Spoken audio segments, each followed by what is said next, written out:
Tu es infirmière, infirmier, et tu as l'impression d'exercer ton travail un peu dans une prison dorée, entre guillemets. Comment faire si c'est le cas? Comment savoir si tu fais le bon choix ou pas de rester?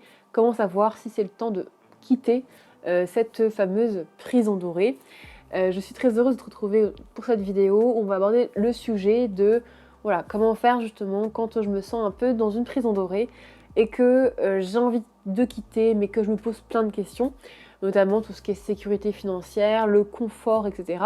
Mais que d'un côté je me sens pas forcément heureux, pas forcément heureuse, pas forcément ma place et que je sens qu'il y a peut-être autre chose qui pourrait me plaire.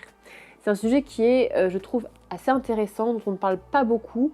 C'est assez tabou, assez dur d'en parler, puisqu'on se sent un petit peu, on culpabilise un petit peu d'être justement dans une prison dorée et de vouloir voilà, changer, de se plaindre, etc.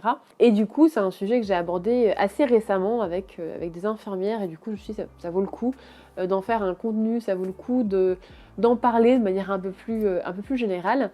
Alors, si tu comprends pas forcément le concept de prison dorée, c'est un petit peu voilà, quelque chose dont l'image voilà, peut aider à comprendre. C'est vraiment un lieu, une structure dans laquelle tu exerces, où à la fois tu te sens, donc le côté doré, c'est tu te sens bien, c'est confortable, c'est soit tu as un bon salaire par exemple, ou alors c'est des horaires qui sont très confortables, ou les deux, peut-être parfois c'est un cumul aussi d'avantages.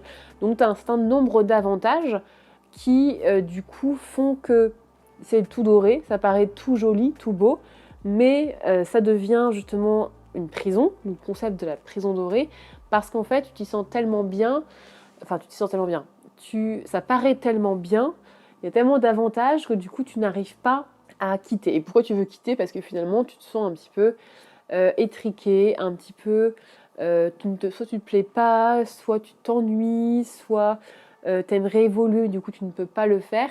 Et du coup il y a vraiment cet équilibre qui est difficile, enfin cet équilibre que tu veux trouver, que tu n'arrives pas à trouver parce que finalement tu te rends compte que en fait tu ne te plais plus, tu ne t'épanouis plus, mais que comme il y a un certain nombre d'avantages, tu te poses la question de changer ou pas. Donc souvent, ça peut arriver quand on est dans la fonction publique notamment, alors il n'y a pas que ça évidemment, mais dans la fonction publique, hospitalière ou territoriale par exemple, et que du coup tu peux avoir, après quelques années d'expérience, un plutôt voilà, salaire pas trop mauvais, des conditions de travail pareil, pas trop pourries, ou des horaires par exemple, en tant qu'infirmière scolaire par exemple, qui vont être assez chouette, ou alors pas mal de vacances, etc.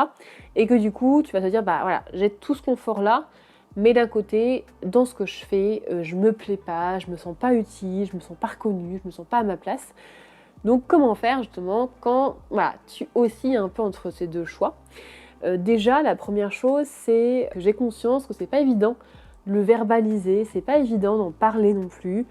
Donc voilà, déjà, ose déjà te le dire à toi-même, ose en parler à toi-même, à voix haute, ou ose penser que tu as le droit de ne pas te plaire, même si oui c'est confortable, même si oui tu as un bon salaire, des horaires qui sont voilà, plutôt confortables également. Tu as le droit de vouloir changer, voilà, tout de même, même si voilà, tu as l'impression de ne pas avoir le droit de te plaindre par rapport à d'autres, même si on te le dit, c'est quand même super confortable, de quoi tu te plains.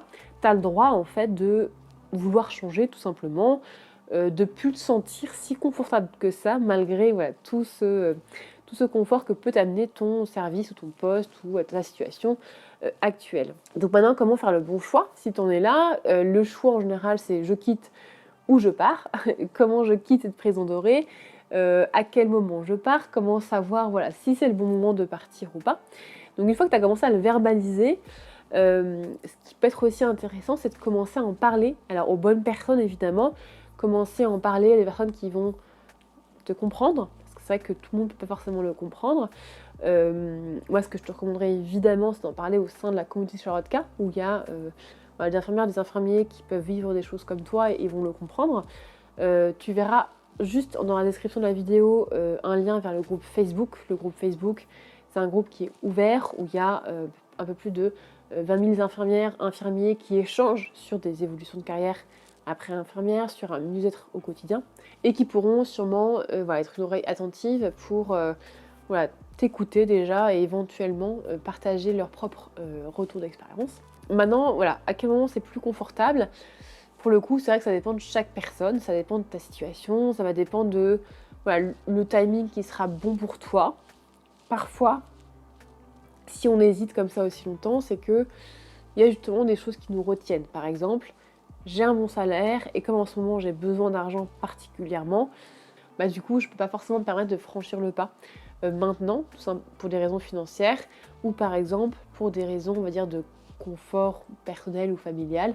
J'ai des horaires qui sont assez avantageuses, assez intéressantes et du coup je peux pas forcément me permettre de retourner dans un service où j'aurai des horaires atypiques, etc. Donc là pour le coup, moi ce que je te conseille c'est vraiment de poser à plat les avantages que tu as, les inconvénients que tu y trouves et ce sur quoi tu pourrais faire des concessions. Il y a des personnes qui pourraient gagner un petit peu moins et ce serait ok par exemple. Il y a des personnes qui pourraient avoir des horaires un peu plus, on va dire, amples, un peu plus larges et ce serait ok également aussi. Mais il y a des personnes qui ne pourraient pas se permettre par exemple de gagner moins et dans ces cas il faut juste en tenir compte. Maintenant, le bon choix à faire, c'est aussi d'écouter ton intuition, écouter cette petite voix intérieure qui te dit sûrement ça fait trop de temps, ça fait trop de mois ou d'années que tu en es là. Plus tu vas rester, plus tu vas avoir du mal à quitter justement ce confort-là. Et du coup, cette petite voix, en général, elle sait ce qui est bon pour toi ou pas. Ta petite voix intérieure, c'est vraiment celle qui va réussir à te conseiller sur ce qu'il faut faire, tout simplement. Si après, tu sens que c'est quelque chose qui est trop inconfortable de prendre une telle décision, échange avec des personnes qui ont franchi le pas. Parce qu'il y a plusieurs infirmières, plusieurs infirmiers avec qui j'ai échangé qui étaient un peu dans cette situation-là et qui ont franchi le pas. Donc qu'est-ce que ça donne quand on franchit le pas? Est-ce que je suis contente après? Est-ce que je suis contente derrière? Les personnes qui ont quitté un confort, c'est une prison dorée comme ça, qui après derrière disent mais je regrette pas une seconde par exemple. Il y a des personnes qui peuvent regretter, c'est possible également, mais dans ces cas-là, ce qu'il faut savoir c'est que en tant qu'infirmière, en général, on peut souvent faire marche arrière, retrouver un poste équivalent, alors pas toujours évidemment, mais en tout cas c'est une question qu'il faut se poser, est-ce que je ne pourrais pas, en tant qu'infirmière, s'il faut finalement revenir en arrière, en tout cas c'est rassurant de se dire ça, mais c'est vrai que dans tous les échanges que j'ai eus avec des IDE qui ont franchi le pas de quitter vraiment une prison dorée comme je l'ai décrit un petit peu au début, très souvent ils sont quand même assez contents d'avoir fait ce choix-là. Et même ceux qui disent j'ai perdu en salaire, j'ai un rythme qui est un peu plus sport, etc. C'est vrai que c'est très rare qu'ils regrettent parce qu'ils se disent en même temps je me suis écoutée et je me sens vraiment épanouie, je me sens bien, je me sens à ma place. Et c'est quelque chose qui finalement n'a pas de prix parfois et dont il faut tenir compte. Donc je t'invite vraiment à échanger avec des IDE qui ont franchi le pas. Je t'invite à me dire aussi si c'est le cas dans les commentaires sous la vidéo. Dis-moi comment tu te sens, qu'est-ce qui fait que tu as une prison dorée justement, quels sont tous les avantages que tu as actuellement, que tu as peur de perdre éventuellement si tu passes justement à l'action. Et comme ça on peut continuer ensemble la discussion dans les commentaires de la vidéo. Partage cette vidéo si tu penses à quelqu'un en particulier qui aurait besoin d'écouter ces conseils et de déculpabiliser sur sa situation.